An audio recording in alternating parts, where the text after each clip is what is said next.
আপনি পৃথিবীর এমন এক জায়গায় নামছেন যেখানে সূর্যের আলো কোনোদিন পৌঁছায় না, যেখানে চাপ এত বেশি একটা মানুষ 1 সেকেন্ডও বাঁচতে পারবে না, যেখানে এমন সব প্রাণী আছে যেগুলো দেখতে এলিয়েনের মতো। এটাই গভীর সমুদ্র। ধীরে ধীরে আপনি নিচে নামছেন। 100 মিটার, এখানে আলো আছে। 200 মিটার, আলো কমে আসছে। 500 মিটার, চারপাশে অদ্ভুত অন্ধকার। 1000 মিটার, এখানে দিন আর রাত কোনো পার্থক্য নেই, কারণ এখানে কোনো আলোই নেই। পৃথিবীর মূল পৃষ্ঠের প্রায় 71% অংশ সমুদ্রে ঢাকা, কিন্তু সবচেয়ে অবাক করার মতো সত্য হলো আমরা এখনো এই বিশাল জগতের 80%-এরও বেশি অংশ ঠিকভাবে এক্সপ্লোর করতে পারিনি। মানে আপনি যে পৃথিবীতে বাস করছেন তার চেয়ে এর বড় অংশটাই আপনার কাছে অজানা। আমরা মহাকাশে গিয়েছি, চাঁদের মাটিতে পা রেখেছি, মানুষ প্রথমবারের মতো চাঁদে হাঁটলো, কিন্তু আজও আমাদের নিজের পৃথিবীর গভীর সমুদ্রটা ঠিকভাবে জানি না। ভাবুন তো, আপনার নিচে হাজার হাজার মিটার অন্ধকারের ভেতরে কি লুকিয়ে আছে? এমন কোন প্রাণী যাকে আমরা কখনো দেখিনি? এমন কোন ইকোসিস্টেম যা পুরোপুরি আলাদা? নাকি এমন কোন রহস্য যা মানব সভ্যতার ধারণাকে বদলে দিতে পারে? কারণ গভীর সমুদ্র শুধু পানি না, এটা একটা অন্য পৃথিবী, একটা অন্ধকার, নিঃশব্দ আর ভয়ঙ্কর জগৎ। এই ভিডিওতে আমরা নামবো সেই অন্ধকার জগতে, যেখানে চাপ 1000 গুণ বেশি, যেখানে আলো নেই কিন্তু জীবন থেমে নেই। আমরা জানবো কিভাবে প্রাণীরা এখানে বেঁচে থাকে, কি কি রহস্য এখনো অজানা, আর কেন মানুষ এখনো এই জগৎকে পুরোপুরি জয় করতে পারেনি। শেষ পর্যন্ত দেখতে থাকুন, কারণ এই ভিডিও শেষের দিকে আপনি এমন কিছু জানবেন যা হয়তো আপনার পৃথিবীকে দেখার দৃষ্টিভঙ্গি বদলে দেবে। স্বাগতম মাকড়সায়, যেখানে আমরা শুই অন্ধকার ইতিহাস, উন্মোচন করি লুকানো সত্য। যদি রহস্য ভালোবাসেন তাহলে সাবস্ক্রাইব করুন এখনই, কারণ সত্য লুকিয়ে থাকে মাকড়সার জালের গভীরে। সমুদ্র দেখতে যতটা শান্ত, তার ভেতরটা ততটাই জটিল। এটা শুধু পানি না, এটা একটা লেয়ার্ড ওয়ার্ল্ড। এটা এমন একটা জগৎ যেখানে প্রতিটি স্তর আলাদা এক বাস্তবতা। প্রথম স্তর সানলাইট জোন। এই জায়গাটা সমুদ্রের উপর থেকে প্রায় 200 মিটার পর্যন্ত। এখানে সূর্যের আলো পৌঁছায়। এখানে পৃথিবীর বেশিরভাগ সামুদ্রিক প্রাণী বাস করে।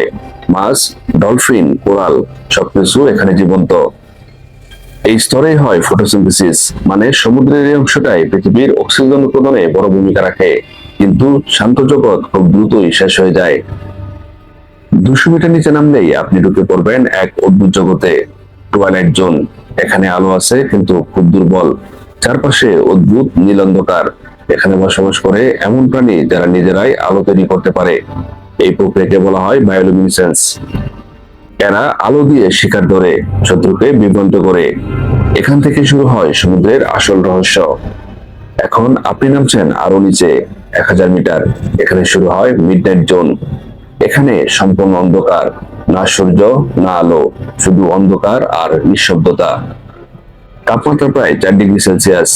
চাপ সারফেসের তুলনায় শত শত গুণ বেশি। এখানে থাকা প্রাণীগুলো অদ্ভুত এবং বিকৃত। বড় বড় দাঁত, স্বচ্ছ শরীর, যেন অন্য কোনো গ্রহের বাসিন্দা। কিন্তু এটাই শেষ না, আপনি এখন পৌঁছাচ্ছেন অ্যাবেজ জোন, 4000 থেকে 6000 মিটার গভীরতায়। এখানে সূর্যের আলো কোনোদিনই পৌঁছায় না। তাপমাত্রা প্রায় ফ্রিজিং পয়েন্টের কাছাকাছি, আর চাপ এত বেশি যে মানুষের শরীর মুহূর্তেই ধ্বংস হয়ে যাবে। এখানে জীবন খুব কম, কিন্তু যা আছে তা অবিশ্বাস্য। আর এখন সমুদ্রের সবচেয়ে গভীর, সবচেয়ে ভয়ঙ্কর স্তর, হ্যাডাল জোন, 6000 মিটারের নিচে।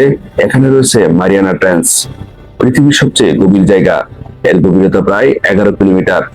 এটা এত গভীর, যদি আপনি সেখানে মাউন্ট এভারেস্ট রাখেন তবু সেটার চূড়া পানির নিচেই থাকবে। এখানে চাপ 1000 গুণ বেশি, আলো নেই, তাপমাত্রা প্রায় শূন্যের কাছাকাছি। তবুও জীবন আছে, কিন্তু সে জীবন আমাদের চেনা কোনো জীবনের মতো না। সমুদ্রের প্রতিটি স্তর একটা নতুন রহস্য, একটা নতুন ভয় আর একটা নতুন প্রশ্ন। আমরা কি সত্যি আমাদের পৃথিবীকে চিনি? এখন প্রশ্ন হলো, এই অন্ধকার জগতে প্রাণী কেমন করে বাঁচে? তারা কিভাবে বেঁচে থাকে এত চাপ, এত অন্ধকারের মধ্যে?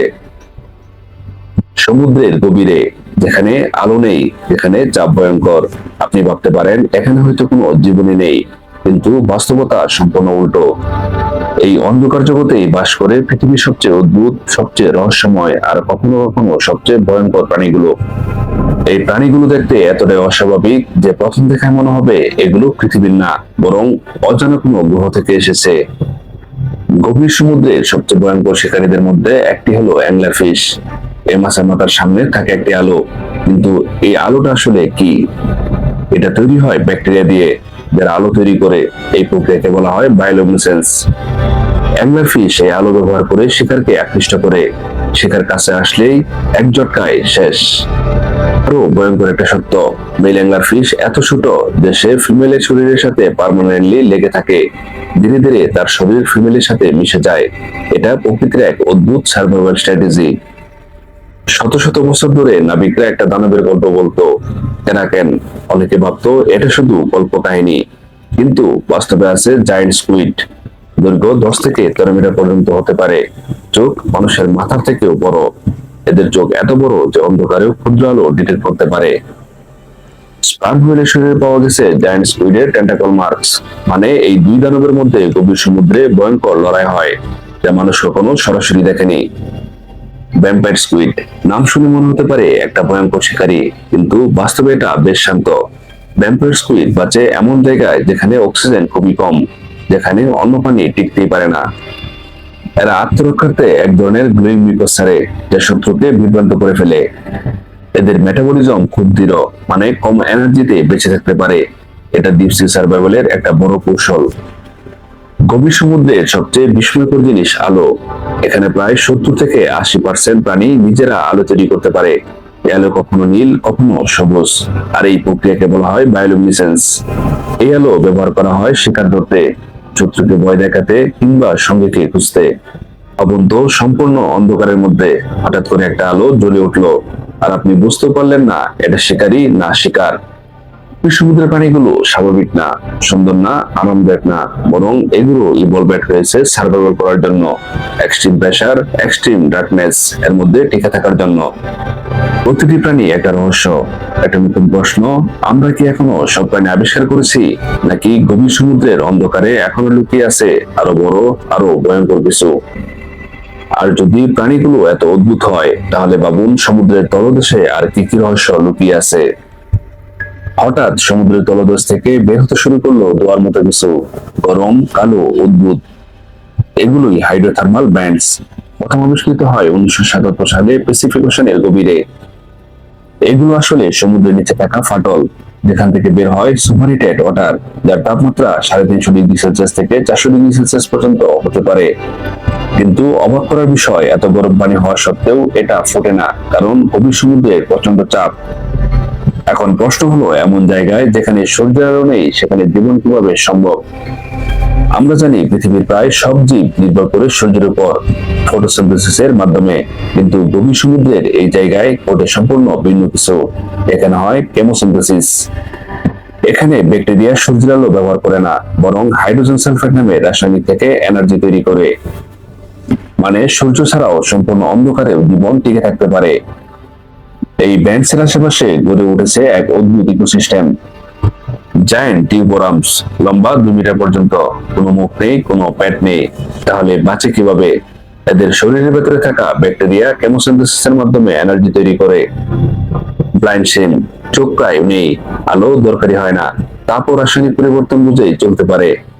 ব্যান্ড ক্র্যাবস, এরা ব্যাকটেরিয়া আর ছোট জীব খেয়ে বাঁচে। পুরো ইকোসিস্টেমটাই কেমিক্যাল এনার্জির উপর নির্ভরশীল। এই অন্ধকার জগতে সূর্য নেই, আলো নেই, তবুও জীবন থেমে নেই।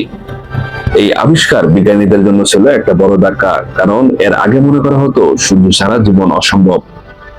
কিন্তু হাইড্রোথার্মাল ব্যান্ডস প্রমাণ করে জীবন আরো অনেক কঠিন পরিবেশে টিকে থাকতে পারে, এমনকি অন্য গ্রহেও, যেখানে সূর্যের আলো পৌঁছায় না।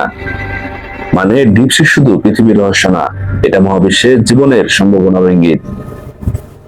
তবুও এই অন্ধকার, এই ভয়ঙ্কর জায়গাতেই লুকিয়ে আছে বিজ্ঞানের সবচেয়ে বড় রহস্যগুলোর একটি। কিন্তু গভীর সমুদ্র শুধু জীবনের রহস্যই ভরা না। এখানে শোনা গেছে এমন কিছু শব্দ যা আজও বিজ্ঞানীদের ভাবিয়ে তোলে। আপনি গভীর সমুদ্রের নিচে, চারপাশে শুধু অন্ধকার, কোনো আলো নেই। হঠাৎ আপনি একটা শব্দ শুনলেন, একটা অদ্ভুত, গভীর আর অজানা শব্দ। এই শব্দটা এত শক্তিশালী যে হাজার হাজার কিলোমিটার দূর থেকেও শোনা যায়। এটা কোনো সিনেমার গল্প না। 1997 সালে নোয়া প্রশান্ত মহাসাগরের গভীর থেকে একটি অদ্ভুত শব্দ রেকর্ড করে। নাম দেওয়া হয় দ্য ব্লো।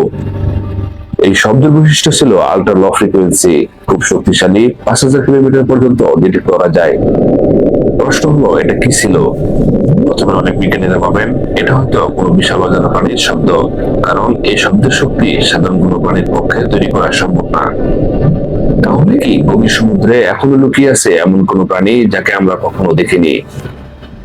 পরে বিশ্লেষণ করে বিজ্ঞানীরা দেখেন এই শব্দ অ্যান্টার্কটিক অঞ্চলের বরফ ভাঙার শব্দের সাথে মিলে, যাকে বলা হয় আইস কুইক। যখন বিশাল বরফখণ্ড ভেঙে যায় তখন এমন লো ফ্রিকোয়েন্সি সাউন্ড তৈরি হয়। তাই আজকের দিনে বেশিরভাগ বিজ্ঞানী মনে করেন যে ব্লোব ছিল একটি ন্যাচারাল ফেনোমেনন,